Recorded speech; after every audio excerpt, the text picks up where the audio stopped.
Lyndon B. Johnston, the 36th President of the United States. His presidency seemed to begin and end with a tragedy. On November 22, 1963, President John F. Kennedy was assassinated as he rode through the streets of Dallas, Texas. Shortly after, Vice President Lyndon B. Johnston was sworn in as the 36th President aboard of Air Force One.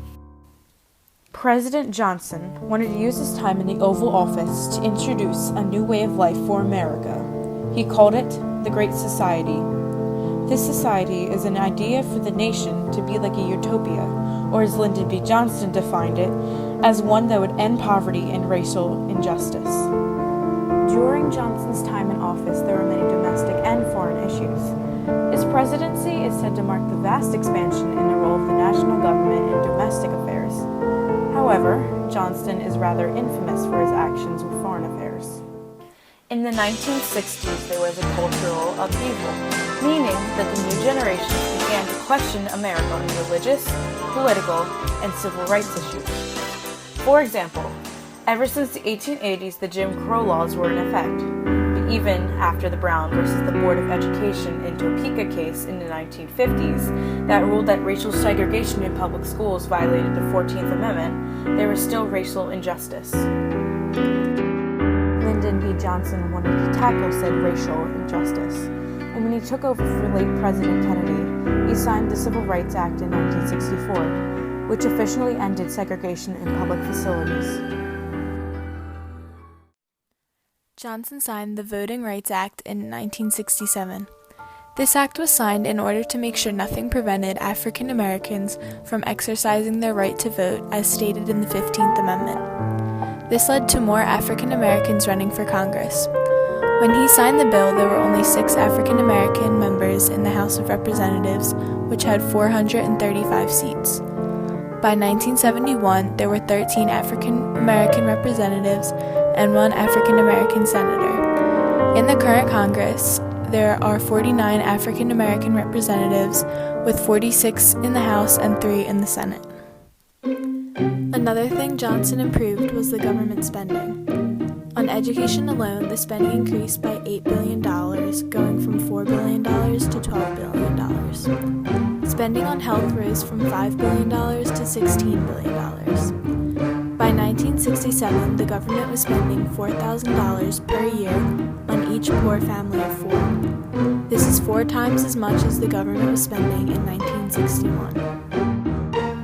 Not only did Johnston tackle many civil rights issues, but he also declared a war on poverty.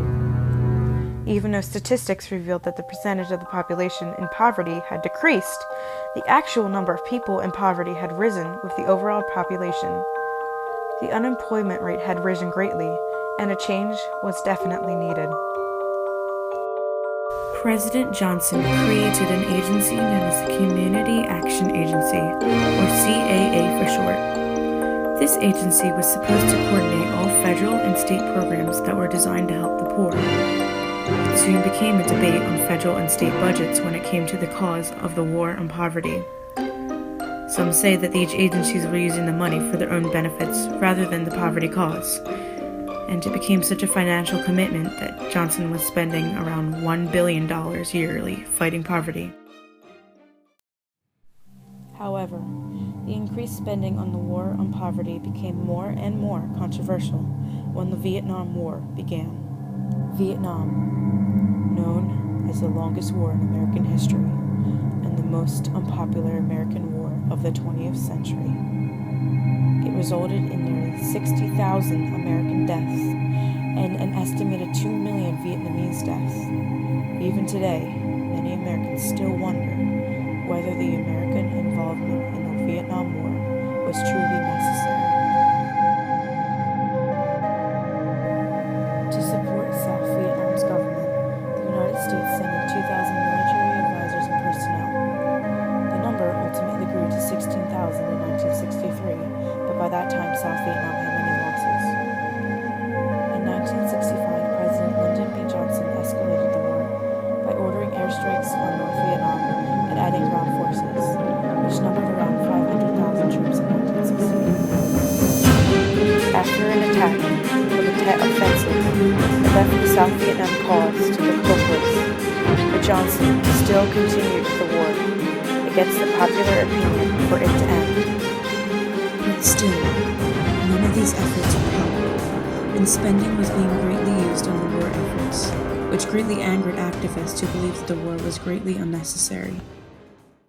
The Vietnam War could be considered the downfall of LBJ, for after many controversial events and tireless protests against him from the people, Johnston withdrew his candidacy for re-election. Lyndon Johnson left an amazing legacy. His most notable action that still affects our lives today is his Great Society. These were a set of domestic programs set up to eliminate poverty and discrimination. Before the Great Society idea, the overall poverty line was 22.2%. However, it eventually dropped to 12.6% with the help of this idea. However, there is one thing that Johnston is infamous for: his role in the Vietnam War.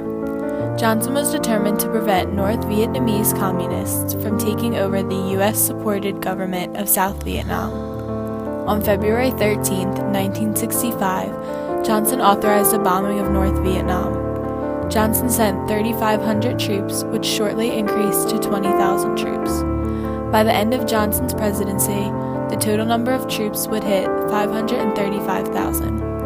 58,315 American troops were killed during this war, and another 153,303 were wounded. Americans disagreed with Johnston's choice to escalate our involvement in the war. Johnston's legacy was clouded with the devastating outcome of the Vietnam War, but he still accomplished so much. His programs kept untold numbers of Americans out of poverty. He helped provide basic health care, and he ensured fundamental rights to minorities. So even though his presidency seemed to begin and end with a tragedy, his legacy will always remain with us.